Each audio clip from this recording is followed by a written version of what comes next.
نحمده ونصلي على رسوله الكريم أما بعد فأعوذ بالله من الشيطان الرجيم بسم الله الرحمن الرحيم يا أيها الذين آمنوا اذكروا الله ذكرا كثيرا وسبحوه بكرة وأصيلا هو الذي يصلي عليكم وملائكته ليخرجكم من الظلمات إلى النور وكان بالمؤمنين رحيما تحيتهم يوم يلقونه سلام وأعد لهم أجرا كريما صدق الله العظيم۔ میرے محترم بزرگوں دوستو، یہ آیات جو تلاوت کی گئی سورہ احزاب کی آیت نمبر 41 سے 44 تک ہے، اس میں بھی اللہ تبارک و تعالیٰ نے ایمان والوں کو خاص مخاطب کرتے ہوئے ایک امر کی طرف توجہ دلائی ہے، ایک بات کا حکم دیا ہے کہ اللہ فرماتے ہیں یا ایھا الذین آمنو، اے ایمان والو، اذکروا اللہ ذکرا کثیرا،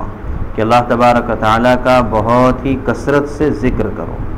وسبحوہ بکرۃ واصیلا، اور اللہ تعالیٰ کی پاکیزگی بیان کرو صبح میں بھی اور شام میں بھی۔ تو گویا کہ اس آیت میں اللہ تبارک و تعالیٰ نے اپنا ذکر کرنے کا حکم دیا ہے، اور وہ بھی کثرت کے ساتھ، کہ کثرت کے ساتھ اللہ تعالیٰ کو یاد کیا کرو، کثرت کے ساتھ اللہ تعالیٰ کا ذکر کیا کرو۔ ذکر کا مطلب بظاہر ہم یہ سمجھتے ہیں کہ اس سے مراد صرف تسبیحات کا اہتمام کرنا ہے، حالانکہ ذکر سے مراد صرف تسبیحات نہیں ہے، بلکہ ذکر کا مطلب ہے اللہ تعالیٰ کا دھیان، اللہ تعالیٰ کا استحضار، کہ ہر وقت اللہ تعالیٰ کے کسی امر میں، اللہ تعالیٰ کے کسی حکم میں مشغول ہونا، یہ اللہ کا ذکر ہے۔ جیسے آدمی نماز میں مشغول ہے، یہ اللہ کا ذکر ہے، قرآن کی تلاوت میں مشغول ہے، یہ اللہ کا ذکر ہے، دعا میں مشغول ہے، یہ اللہ کا ذکر ہے، تسبیح میں مشغول ہے، یہ اللہ کا ذکر ہے۔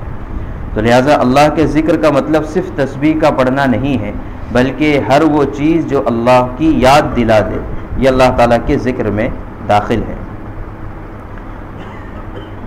اور پھر جو ہے اللہ تبارک و تعالیٰ ایک جگہ پر قرآن کریم میں ایمان والوں کی صفات میں یہ بتلاتے ہیں کہ ایمان والے تو وہ ہیں جو کھڑے بھی اللہ کا ذکر کرتے ہیں، بیٹھے ہوئے بھی اللہ کا ذکر کرتے ہیں،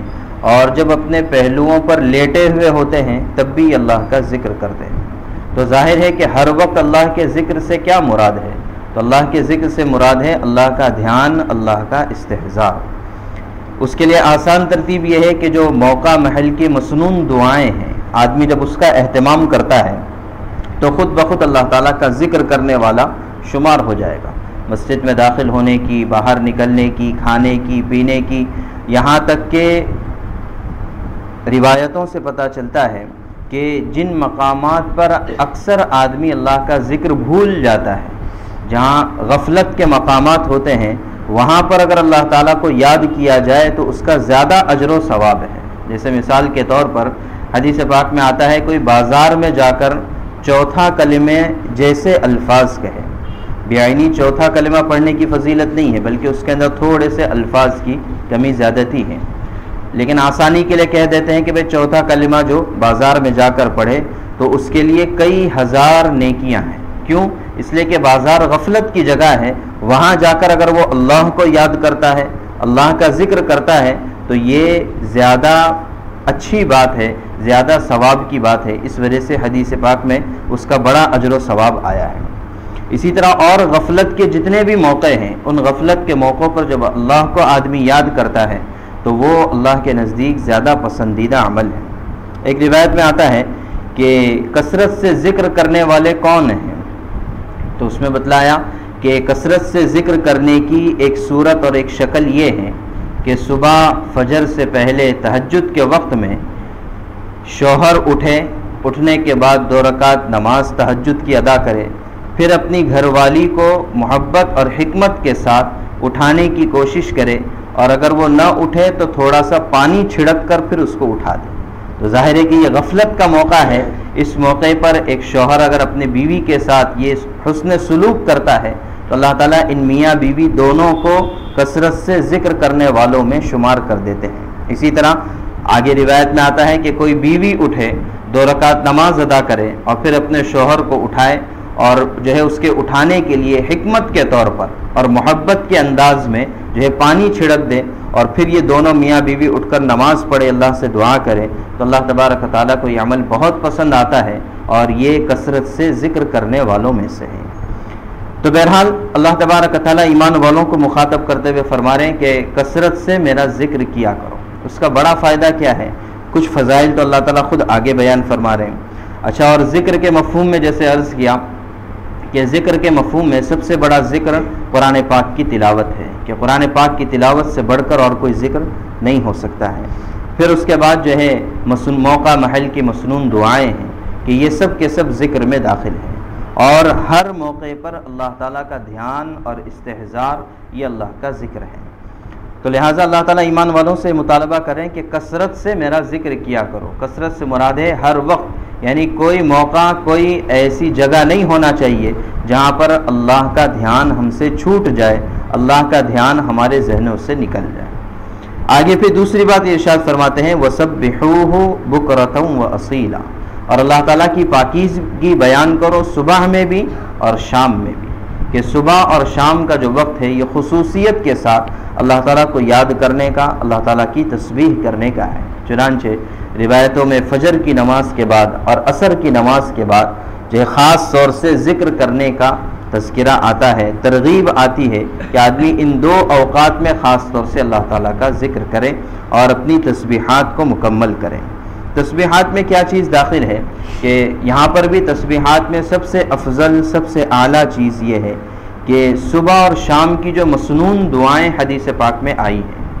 صبح شام کی مسنون دعائیں حدیث پاک میں جو آئی ہے ان کا اہتمام کرنا۔ چنانچہ علماء نے اس کی تفسیر میں یہی بات لکھی ہے، ابن کثیر رحمۃ اللہ علیہ نے، کہ سبحوہ بکرۃ وأصیلا کا مطلب ہے صبح شام کی جو مسنون دعائیں حدیث پاک میں آئی ہے اس کا اہتمام کرنا۔ اگر صرف صبح شام کی دعاؤں کو اگر جمع کیا جائے تو سینکڑوں کی تعداد میں دعائیں ہیں،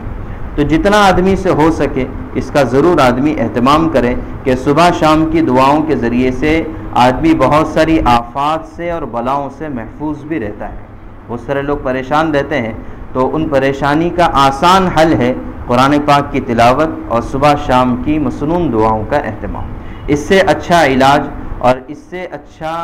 کوئی رقیہ نہیں ہو سکتا ہے، بچنے کا کوئی ذریعہ نہیں ہو سکتا ہے جو حدیث پاک میں بیان کیا گیا۔ تو لہٰذا صبح شام کثرت سے مسنون دعاؤں کا اہتمام کرنا۔ ان دعاؤں میں، مسنون دعاؤں میں بے شمار کتابیں بھی ہیں، خاص طور سے جو بزرگوں کا معمول بھی ہے اور بہت ہی جامع کتاب ہے۔ ایک کتاب کا نام ہے ملا علی قاری رحمۃ اللہ علیہ کی الحزب الاعظم کے نام سے۔ الحزب الاعظم کتاب ہے کہ اس میں تمام مسنون دعاؤں کو ایک ساتھ جمع کیا گیا، بلکہ اگر آپ ان مسنون دعاؤں کا ترجمہ دیکھیں گے تو ایک انسان کو جتنی ضرورتیں ہو سکتی ہے دنیا اور آخرت کے اعتبار سے، وہ تمام ضرورتیں ان مسنون دعاؤں میں آ گئی ہیں۔ ظاہر ہے کہ اللہ کے نبی صلی اللہ علیہ وسلم نے جو باتیں اللہ تعالیٰ سے مانگی ہیں ان کو مسنون دعا کہا جاتا ہے، تو اللہ کے نبی صلی اللہ علیہ وسلم نے تو دنیا آخرت سب کچھ مانگا ہے۔ تو لہٰذا کوئی آدمی الحزب الاعظم کا اہتمام کرے، اور اس میں جو ہے بعد کے لوگوں نے اس کا بھی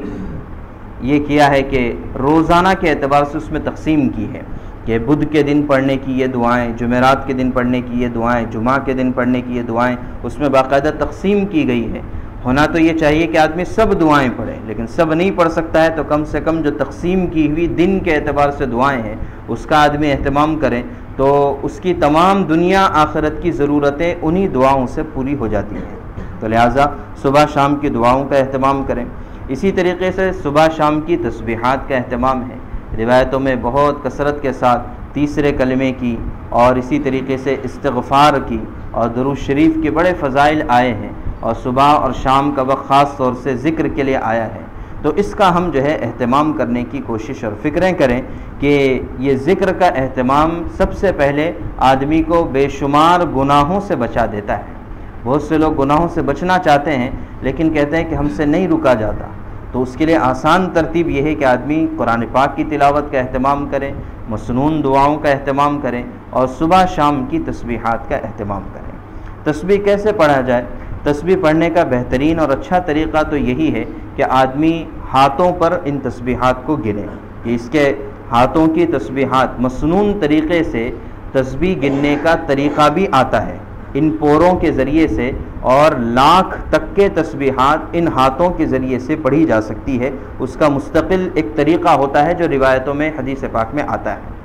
لیکن اگر اتنا نہیں کر سکتے ہیں تو پھر جو روایتی تسبیح جس کو ہم کہتے ہیں دانوں والی، اس کا بھی اہتمام، اس کا بھی استعمال کیا جا سکتا ہے کہ تسبیح جو ہوتی ہے یہ اصل میں مذکرہ ہے، یہ یاد دہانی کرانے والی ہے۔ آدمی کبھی کبھی ہاتھ پہ پڑھتے پڑھتے بھول جاتا ہے کتنی مرتبہ ہو گیا، تو تسبیح جو ہے صرف یاد دلانے والی ہے کہ اتنی مرتبہ آپ کا یہ ورد ہوا ہے، اتنی مرتبہ اس کو آپ نے پڑھا ہے، تو لہٰذا اس کا بھی استعمال کیا جا سکتا ہے۔ اور تسبیح کا استعمال بھی روایت حدیث پاک میں آتا ہے کہ انگلیوں پر تسبیح پڑھا کرو، اس لیے کہ یہ کل قیامت میں بولنے والی ہوں گی، فَإِنَّهُنَّ مُسْتَنْطِقَاتٌ، کہ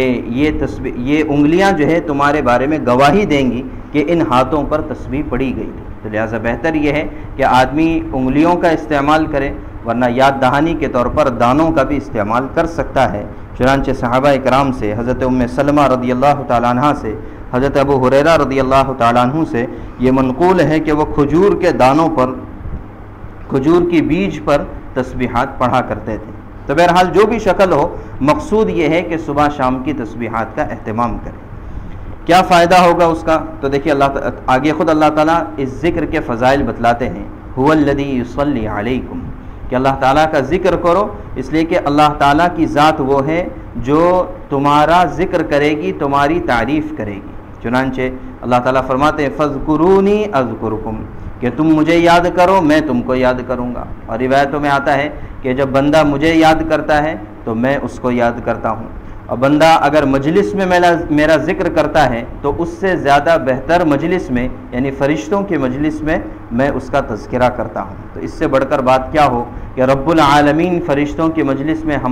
ہم جیسے گنہگار اور گندے بندوں کا اللہ تعالیٰ اپنے یہاں پر ذکر کرے، اس سے بڑھ کر سعادت کی بات کچھ نہیں ہے۔ آگے فرمایا وَمَلَائِكَتُهُ، اور اللہ کے فرشتے بھی ان کے لیے پھر دعائیں کرتے ہیں، یعنی جو کثرت سے ذکر کرنے والے ہیں اللہ کے فرشتے ان کے لیے دعائیں کرتے ہیں۔ اس کے بعد فائدہ یہ ہوگا لِيُخْرِجَكُم مِّنَ الظُّلُمَاتِ إِلَى النُّورِ، کہ ان تسبیحات اور کثرت ذکر کی برکت سے اللہ تبارک تعالیٰ چاہتے ہیں کہ تم کو تاریکیوں سے نکال کر روشنی میں لے کر آ جائے، گناہوں کی ظلمتوں سے نکال کر نیکیوں کی نورانیت میں اللہ تعالیٰ اس ذکر کی برکت سے لانے والے ہیں۔ اللہ نے خود اس کی فضیلت کو بتلا دیا۔ وَكَانَ بِالْمُؤْمِنِينَ رَحِيمًا، اور اللہ تبارک تعالیٰ کی ذات تو مومنین پر رحم کرنے والی ہے، تو رحم کرنے کا راستہ یہ ہے کہ اللہ نے ذکر کرنے کا حکم دیا۔ اب ظاہر ہے کہ بندہ ذکر کرے گا تو اللہ اس بندے کا اپنے یہاں پر ذکر کرے گا، اور فرشتوں میں جس بندے کا ذکر ہوتا رہے، فرشتے جس بندے کے لیے دعائیں کرتے رہیں، تو روایتوں میں آتا ہے کہ جب کوئی مشکل آ جاتی ہے، پریشانی آتی ہے، تو پھر یہ فرشتے آ کر اس مشکل میں، پریشانی میں اس کے لیے راستہ ہموار کرتے ہیں۔ اور آخرت میں یہ ہوگا تحیتہم یوم یلقونہ سلام، اور جو دن ملاقات کا ہوگا اس ملاقات کے دن میں فرشتے آ کر ان کو سلامی دیں گے۔ نہ دنیا میں ہوتا ہے کہ ایک بڑی شخصیت ایک ملک کی اگر دوسرے ملک میں چلی جائے تو وہاں جانے کے بعد اس کو گارڈ آف آنر پیش کیا جاتا ہے، سلامی پیش کی جاتی ہے۔ اللہ فرماتے ہیں ان کثرت ذکر کرنے والوں کے ساتھ کل قیامت میں جو ملاقات کا دن ہوگا، اس ملاقات کے دن میں فرشتے ان کو سلامی پیش کریں گے، فرشتے جیسی پاکیزہ اور برگزیدہ مخلوق ان کو سلامی پیش کرے گی۔ وَأَعَدَّ لَهُمْ أَجْرًا كَرِيمًا، اور اللہ تبارک تعالیٰ نے ان لوگوں کے لیے، یعنی جو کثرت سے ذکر کرتے ہیں، جو صبح و شام تسبیحات کا اہتمام کرتے ہیں، اللہ تعالیٰ نے ان کے لیے ایک اعزاز والا ثواب اور اعزاز والا اجر اللہ تعالیٰ نے ان کے لیے تیار کر رکھا ہے۔ وہ کیا ہے یہ اللہ تبارک تعالیٰ ہی زیادہ بہتر جانتے ہیں، اور اللہ تعالیٰ ہی اپنے شان اپنے بندوں کو بہترین اور عزت اور اکرام والا اجر و ثواب عطا فرمانے والے ہیں۔ اللہ تبارک تعالیٰ ہم سب کو کثرت سے اللہ تعالیٰ کا ذکر کرنے والا بنائے، اور خصوصیت کے ساتھ صبح